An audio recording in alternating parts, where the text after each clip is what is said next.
NEET paper leak पर आज supreme court में सुनवाई हुई।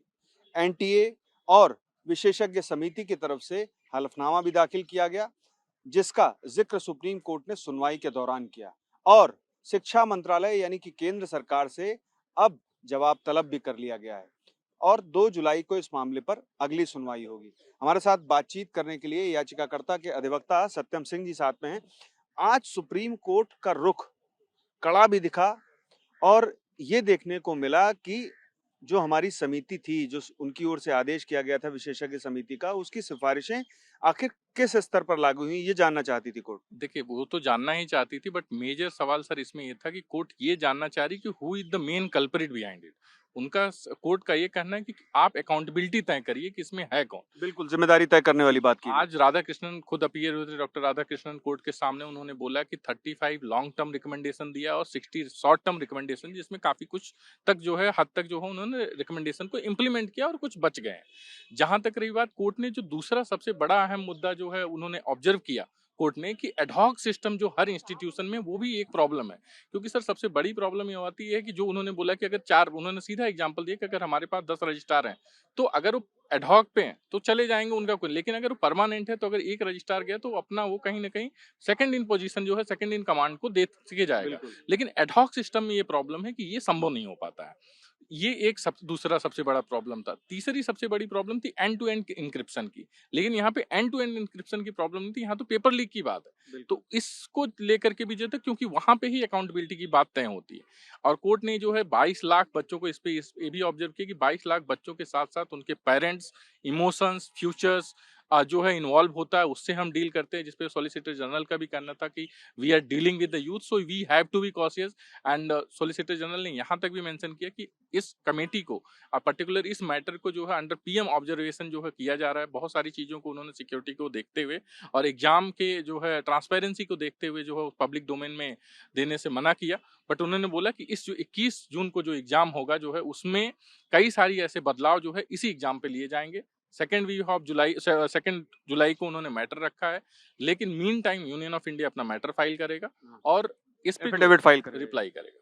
अच्छा, मैं एक चीज ये आपसे जानना चाहूंगा, सुप्रीम कोर्ट ने शिक्षा मंत्रालय से जो हलफनामा मांगा है उसमें किन किन पहलुओं को स्पष्ट करने के लिए कहा गया है? देखिए, हलफनामे में एनटीए ने जो है क्या बोलते हैं, राधाकृष्णन कमेटी ने इन्होंने अपना दे दिया। अब सवाल ये है कि क्या जो यूनियन है इसको पूरी तरीके, क्योंकि एनटीए जो है एक यूनियन की कोई लेजिस्लेटिव बॉडी नहीं है, इसको कैसे बनाया, क्या बनाया, किस तरीके से फेलियर हो रहा है, इन सरकार इसको कैसे सटीक तरीके से परीक्षा कराई जाए, कैसे कर रहा है, सरकार इसको किस तरीके से ले, क्योंकि इतना सब बनाने के बावजूद भी अगर पेपर लीक हो रहा है तो सरकार इस पे क्या कर रही, उस पे अब यूनियन को, जिसमें एचआरडी को, जो ह्यूमन रिसोर्स एंड को जो है फाइल करना है। हालांकि ये एसजी ने बोला कि एचआरडी मिनिस्ट्री, लेकिन अब एचआरडी मिनिस्ट्री एग्जिस्ट नहीं करती, शिक्षा मंत्रालय है, तो जाहिर सी बात है कि शिक्षा मंत्रालय ही इस मामले में जवाब दाखिल करेगा। देखिए, क्योंकि मेंशन उन्होंने ही किया, वहां पे तो हमने फाइल किया था हेल्थ एंड अफेयर, बट उन्होंने बोला कि एचआरडी, तो एचआरडी अब वो किस तरीके से फाइल करते हैं एफिडेविट में पता चलेगा। हमसे बात करने के लिए बहुत बहुत शुक्रिया। तो आपने सुना याचिकाकर्ता के अधिवक्ता सत्यम सिंह जी को, जिन्होंने हमें बताया कि अब इस मामले पर 2 जुलाई को अगली सुनवाई होगी और शिक्षा मंत्रालय की ओर से जो हलफनामा दाखिल किया जाएगा, देखना ये होगा कि वो उठाए गए कदमों के आधार पर भविष्य में कभी पेपर लीक ना हो, इसकी स्पष्टता सुप्रीम कोर्ट के सामने किस तरह से रखते हैं। आज नीट मैटर में काफ़ी बड़ी सुनवाई हुई है, क्योंकि आज एनटीए की तरफ से भी और जो चेयरपर्सन थे राधाकृष्णन, इसरो के जो फॉर्मर चेयरमैन है, उनकी तरफ से भी एक एफिडेविट फाइल किया गया था। तो आज सुप्रीम कोर्ट के सामने both the affidavits were there. Solicitor general appear हुए थे यूनियन ऑफ इंडिया के लिए, और सुप्रीम कोर्ट ने एफिडेविट को भी पढ़ा और फिर ये भी ऑब्जर्व करा कि ये जो बार बार हो रहा है, जो 2024 में हुआ था, ये जो 2026 में पेपर लीक हुई है, तो इसका रीज़न क्या है। तो उनके कुछ क्वेश्चन सुप्रीम कोर्ट ने आज चेयरपर्सन से पूछे। चेयरपर्सन इन पर्सन आज कोर्ट में अपीयर हुए थे, तो उनने पूरी प्रोसेस समझाई कोर्ट को कि क्या क्या हुआ है एनटीए की तरफ से, और क्या क्या कमिटी की रिपोर्ट कैसे कैसे फॉलो हुई है, ये सारी चीज़ें भी बताई गई आज कोर्ट में। कोर्ट ने एक बहुत ही ज़रूरी चीज़ आज ऑब्जर्व करी कि जब तक अकाउंटेबिलिटी नहीं होगी, कि जो रिस्पॉन्सिबल लोग हैं, तब तक ये चीज़ ख़त्म नहीं होगी, because there has to be accountability कि किसका ये रोल है और किसके ऊपर ये रिस्पॉन्सिबिलिटी है. So that accountability is very important. आज कोर्ट ने एनटीए और चेयरपर्सन के एफिडेविट को रिकॉर्ड पे लिया है और मिनिस्ट्री को डायरेक्ट करा है उनका भी एक एफिडेविट फाइल करने के लिए. जहाँ तक कि उनके एफिडेविट्स की बात करते हैं तो उसमें काफ़ी सारी मीटिंग्स की चर्चा हुई. जो सुप्रीम कोर्ट की कमेटी जब बनी थी लास्ट ईयर वंशिका यादव के जजमेंट के बाद, तो वो हाई पावर कमेटी ने क्या क्या फैसले लिए, क्या क्या मीटिंग्स में डिस्कस करा और ऐसे क्या क्या स्टेप्स लिए इस एग्ज़ाम में, उसकी जानकारी है. और कुछ ऐसी भी जानकारियां हैं जो अगले एग्ज़ाम के लिए ली जाएंगी. ऑल्दो आज यूनियन ने वो स्टैंड क्लियरली नहीं बोला है क्योंकि इन्वेस्टिगेशन पेंडिंग है और कुछ ऐसे कॉन्फिडेंशियल चीज़ें हैं जो नए एग्ज़ाम के लिए इम्प्लीमेंट वो लोग कर रहे हैं, इसलिए आज वो चीज़ें कोर्ट में नहीं बोली गई. पर कोर्ट ने आज एक बहुत इंपॉर्टेंट ऑब्जर्वेशन ये बोली है कि वो इस मैटर को पेंडिंग अपनी स्क्रूटिनी में रखना चाहेंगे. तो अभी जो ये एग्ज़ाम होगा इससे, क्योंकि ये मैटर पेंडिंग है, so it is visible that it is under courts scrutiny.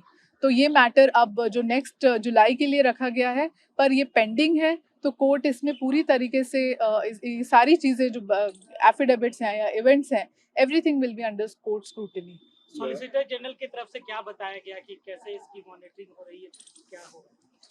उन्हें ये बताया कि क्योंकि ये कमिटी की जो रिपोर्ट आई तो इसमें कुछ प्री एग्जाम स्टेप्स थे, कुछ पोस्ट एग्जाम स्टेप्स थे, तो वो सारे ही लिए गए हैं. और अभी इस एपिसोड के बाद कुछ और भी चीज़ें स्ट्रेंथन करी गई हैं पूरे सिस्टम में, वो भी आज उन्हें कोर्ट को बताया.